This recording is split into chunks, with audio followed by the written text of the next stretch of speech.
Assalamualaikum warahmatullahi wabarakatuh. Alhamdulillahirabbil alamin. Wassalatu wassalamu ala asrofil anbiya'i wal mursalin wa ala alihi wa sahbihi ajmain. Puji dan syukur kita berikan kepada Allah Subhanahu wa taala yang telah memberikan kita nikmat serta karunia-Nya sehingga kita dapat menghadiri kelas online fikih muamalah kita pada hari ini. Tidak lupa pula sholawat bersertakan salam kita berikan kepada Nabi Muhammad SAW. Semoga kita mendapat syafaatnya di hari kemudian kelak. Amin ya rabbal alamin. Langsung saja kami di sini ingin mempresentasikan hasil kerja kelompok kami, yaitu tentang mudharabah. Langsung saja kita mulai. Assalamualaikum warahmatullahi wabarakatuh. Nama saya Muhammad Saleh Siregar dari kelas AKS 3B. Saya dari kelompok 2. Di sini saya akan menjelaskan tentang pengertian mudharabah dan dasar hukum mudharabah. A. Pengertian mudharabah. Mudharabah dapat diartikan sebagai akar kerjasama usaha antara dua pihak, yaitu pengelola usaha yang disebut sebagai mudharib dan pihak yang memiliki modal disebut sebagai sahibul mal. Melalui pembiayaan ini, pemberi modal memperoleh bagi hasil secara terus-menerus selama usaha masih berjalan. B. Dasar hukum mudharabah. Sebagai kitab suci umat muslim, Al-Quran sebagai dasar hukum pertama dalam setiap peraturan manusia. Menurut agama Islam, semua sudah diatur dalam Al-Quran dengan detail dan lengkap, termasuk mengenai transaksi secara syariah dan berbagai keuntungannya. Yang kedua, As-Sunnah. As-Sunnah merupakan dasar hukum kedua dari akad mudharabah, di mana dari Salih bin Suhaib radhiyallahu an bahwa Rasulullah SAW bersabda, 3 hal yang di dalamnya terdapat keberkatan, yaitu jual beli secara tangguh, muqaradah atau mudharabah, dan mencampur adukan dengan tepung untuk keperluan rumah untuk dijual, bukan untuk dijual.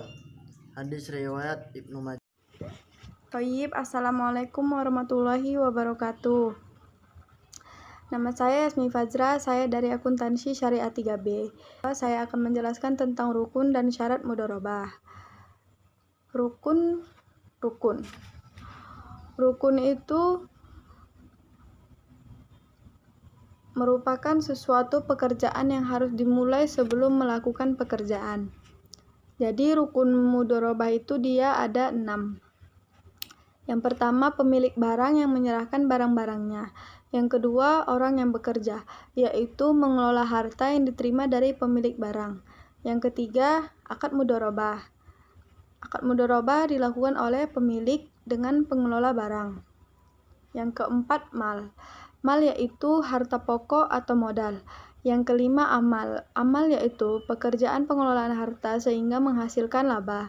Dan yang terakhir, keuntungan. Syarat mudharabah. Syarat itu hal-hal yang harus dipenuhi. Jadi syarat mudharabah ini dia ada 6. Yang pertama, modal atau barang yang diserahkan itu berbentuk uang tunai. Yang kedua, barang orang yang melakukan Yang kedua, bagi orang yang melakukan akan disyaratkan mampu melakukan tasarruf. Maka dibatalkan akad anak-anak yang masih kecil, orang gila, dan orang-orang yang berada di bawah pengampunan. Yang ketiga, modal harus diketahui dengan jelas agar dapat dibedakan antara modal yang diperdagangkan dan laba atau keuntungan dari perdagangan tersebut yang akan dibagikan kepada dua belah pihak sesuai dengan perjanjian yang telah disepakati.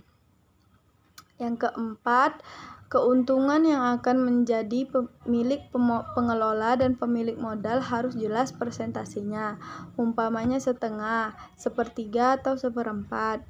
Yang kelima, melafazkan ijab dari pemilik modal. Misalnya, aku serahkan uang ini kepadamu untuk dagang. Akan dibagi dua dan kabul dari pengelola. Dan yang terakhir, mudharabah bersifat mutlak. Mungkin hanya ini yang dapat saya sampaikan, lebih dan kurang saya mohon maaf. Wabillahi taufik wal hidayah. Wassalamualaikum warahmatullahi wabarakatuh. Assalamualaikum warahmatullahi wabarakatuh. Perkenalkan, nama saya Lia Nurfatmawati. Di sini akan menjelaskan tentang berakhirnya akad mudharabah. Yang pertama, menurut situs laman dosenakuntansi.com, berakhirnya akad mudharabah dikarenakan sebagai berikut. Yang pertama, dalam hal mudharabah tersebut dibatasi waktunya, maka mudharabah tersebut akan berakhir pada waktu yang telah ditentukan. Misalnya, dalam perjanjian mudharabah itu ditentukan waktunya berakhirnya pada 2 tahun yang akan datang. Nah, begitu. Baru yang kedua, yaitu salah satu pihak memutuskan mengundurkan diri dari perjanjian, baik dengan alasan yang diterima maupun tidak diterima.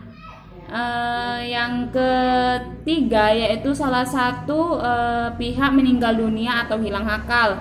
Yang keempat, yaitu pengelola dana tidak menjalankan amanahnya sebagai pengelola usaha untuk mencapai tujuan sebagaimana dituangkan dalam akad tersebut. Yang terakhir, yaitu sudah tidak ada modal atau habis. Yang kedua, yaitu menurut Ridwan tahun 2004, akad mudharabah dinyatakan batal dalam hal berikut. Yang pertama, yaitu masing-masing pihak menyatakan batal akad. Pekerja dilarang untuk bertindak hukum terhadap modal yang diberikan, atau pemilik modal akan menarik modalnya. Yang kedua, yaitu salah seorang yang berakad meninggal dunia. Yang ketiga, yaitu seorang yang berakad tersebut gila, karena orang yang gila tidak berakal dan tentu tidak cakap lagi dalam dalam bertindak hukum.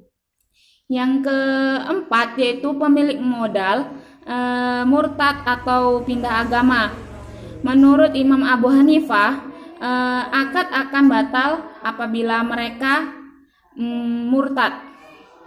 Yang terakhir, yaitu modal habis di tangan pemilik modal sebelum dikelola pekerjanya, atau uangnya sudah habis padahal proyeknya belum berjalan. Yang ketiga, yaitu menurut buku Hendi Suhendi. Menurut buku Hendi Suhendi ini, berakhirnya akad mudharabah ada 3, yaitu tidak terpenuhinya salah satu atau beberapa syarat mudharabah. Ada salah satu yang tidak terpenuhi, maka akad tersebut akan berakhir. Yang kedua, yaitu dengan sengaja meninggalkan tugasnya sebagai pengelola modal, atau pengelola modal tersebut berbuat sesuatu yang bertentangan dengan tujuan tersebut. Seperti pengelola tersebut tidak amanah gitu terhadap tanggung jawabnya, maka akad tersebut akan berakhir. Yang terakhir, yaitu apabila pelaksanaan atau pemilik modal meninggal dunia, mudharabah tersebut akan batal. Nah, Bismillahirrahmanirrahim. Assalamualaikum warahmatullahi wabarakatuh. Nama saya Cita Suci Pratiwi. Saya sebagai pemateri keempat dari kelompok 2. Di sini akan menjelaskan tentang aplikasi murabahah dalam keuangan syariah. Langsung saja. Dalam praktik di perbankan syariah, transaksi jual beli murabahah adalah salah satu cara pembiayaan di perbankan syariah yang paling dominan dibandingkan dengan yang lainnya. Hal yang membedakan antara akad murabahah dengan yang lainnya ialah dalam akad murabahah, penjual harus memberikan informasi tentang jumlah keuntungan yang nantinya akan diperoleh. Dalam praktek murabahah dalam keuangan syariah yang terlibat di dalamnya ada 3, yaitu yang pertama bank syariah, yang kedua produsen atau pemasok barang, dan yang ketiga nasabah. Pada perjanjian murabahah, bank membiayai pembelian barang atau aset yang dibutuhkan oleh nasabahnya dengan membeli terlebih dahulu barang itu dari pemasok barang, dan setelah kepemilikan barang itu secara yuridis berada di tangan bank, kemudian bank tersebut menjual kepada nasabah dengan menambahkan suatu markup atau margin atau keuntungan, di mana nasabah harus diberitahu oleh bank berapa harga beli bank dari pemasok dan menyepakati berapa barang margin yang ditambah ke atas harga beli bank tersebut.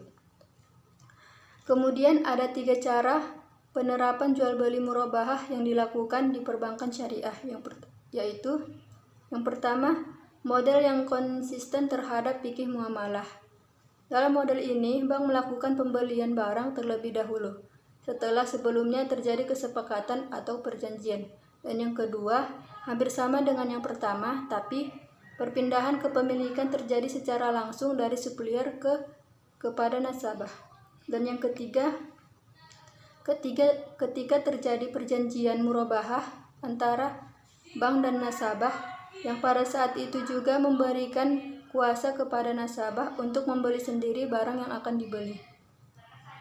Di Indonesia, aplikasi jual beli murabahah pada bank syariah dilakukan berdasarkan keputusan fatwa yang pertama Dewan Syariah Nasional atau DSN, dan yang kedua Majelis Ulama Indonesia atau MUI, dan Peraturan Bank Indonesia atau PBI. Mungkin hanya ini yang bisa saya sampaikan. Lebih dan kurang saya mohon maaf. Wassalamualaikum warahmatullahi wabarakatuh. Terima kasih atas perhatiannya. Lebih dan kurangnya kami mohon maaf.